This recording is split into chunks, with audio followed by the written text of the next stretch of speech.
Bienvenue dans le cœur de l'info sur France 24. Il est 19h à Paris. À la une de l'actualité, Joe Biden qui dit être en discussion avec Israël. 19h10, le débat il est consacré au conflit au Moyen-Orient, Liban, Gaza, Cisjordanie, Yémen, Syrie, Irak et Iran. La guerre pour Israël se déroule maintenant sur 7 fronts. On va faire un point sur la guerre entre Israël et le Hezbollah au Liban. Où en est-on?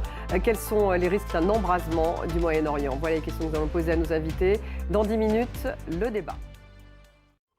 3 nouvelles frappes israéliennes qui ont donc touché la banlieue sud de Beyrouth après une intense nuit de bombardements.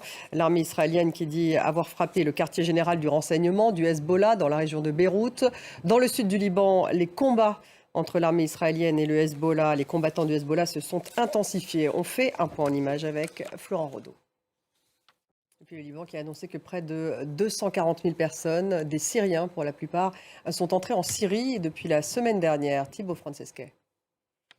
Dans les actualités, la République dominicaine a annoncé un plan à exécution immédiate, je cite, d'expulsion de 10 000 Haïtiens sans papier par semaine. Le pays affirme qu'il s'agit de lutter contre l'immigration illégale en provenance du pays voisin, avec lequel elle partage l'île d'Hispaniola dans les Caraïbes. Noémie Roche. Puis après 2 jours de pluie torrentielle et de vents violents, le typhon Kraton a touché terre dans le sud de Taïwan. Il a déjà fait 2 morts et plus d'une centaine de blessés. Noémie Roche. Et des scientifiques pensent avoir percé le secret derrière la renommée de La jeune fille et la perle, après avoir mesuré l'effet du chef-d'œuvre de Vermeer sur le cerveau de ceux qui la contemplent. Alexandra Quarini. Merci d'avoir suivi. Restez avec nous dans quelques minutes. Le débat consacré au Moyen-Orient. Le Moyen-Orient va-t-il s'embraser? Liban, Gaza, Cisjordanie, Yémen, Syrie, Irak et Iran.